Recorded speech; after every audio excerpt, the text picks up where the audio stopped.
இப்போ இன்றைக்கி சட்டுன்னு குயிக்காக செய்யக்கூடிய ஒரு டிஷ் தான் செய்ய போகிறோம். அது என்னென்னா கலவை சாதம். அதுக்கு காய்கறி எல்லாம் பீன்ஸு, கேரட்டு, பட்டர் பீன்ஸ் எல்லாம் வச்சுருக்கோம் நறுக்கி.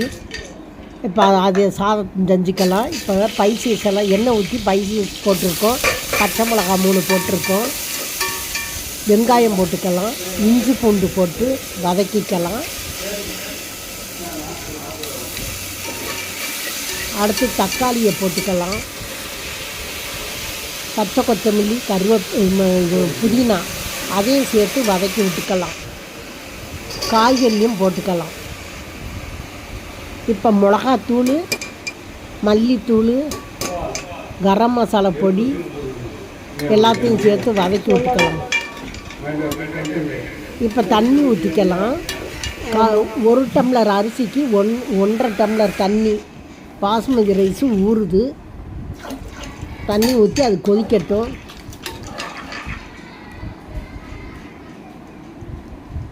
இப்போ பாஸ்மதி ரைஸு ஊறிடுச்சு. இப்போ வடிகட்டி அதையும் வடிகட்டிக்கலாம். இப்போ தண்ணி கொதிச்சிருச்சு. அதை தயிர் ஊற்றிக்கலாம். இப்போ கிண்டி விட்டு மூடிடுவோம். இப்போ கொதிச்சிருச்சு. அரிசியை சேர்த்துக்கலாம். சேர்த்து கிண்டி விட்டு மூடி விட்டுருவோம்.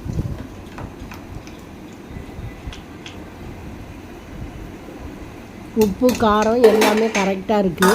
மூடி விட்டுறலாம். இப்போ சாதத்தை கிளறி விட்டுக்கலாம். கிளறி விட்டு தம்மில் போட்டுருவோம்.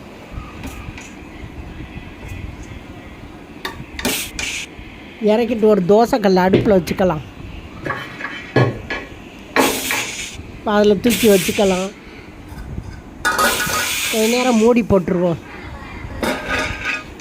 இப்போ திறந்து கிண்டி விடுவோம். இப்போ காய்கறி சாதம் ரெடி ஆகிருச்சு. இப்போ இறக்கிடலாம். முட்டையை வேக போட்டுக்கலாம்.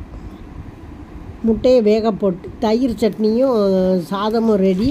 முட்டையை வேக போட்டு அதுக்கு மசாலா எடுத்துக்கலாம். மஞ்சத்தூள், மிளகுத்தூள், உப்புத்தூள், மிளகாத்தூள், கரம் மசாலா பொடி இதை எல்லாமே சேர்த்து குழப்பி எடுத்துக்கலாம். தண்ணி விட்டு முட்டை வெந்துருச்சு. அதை கீறி எடுத்துக்கலாம். அதில் மசாலையை தடவிக்கலாம். அதே மாதிரி எல்லாத்துலேயும் தடவிக்கலாம். தடவிட்டு இப்போ ஒவ்வொன்றா போட்டு எண்ணெய் ஊற்றிருக்கோம். அதில் போட்டு இப்போ ரோஸ்ட்டு பண்ணி எடுத்துக்கலாம். அதோட சூப்பும் போட்டிருக்கோம். சூப்பு எலும்பு சூப்பு, சளி பிடிச்சிருக்குன்னு சூப்பும் போட்டிருக்கோம். அதுவும் ரெடி.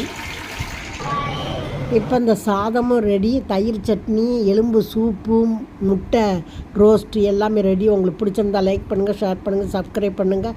மறக்காமல்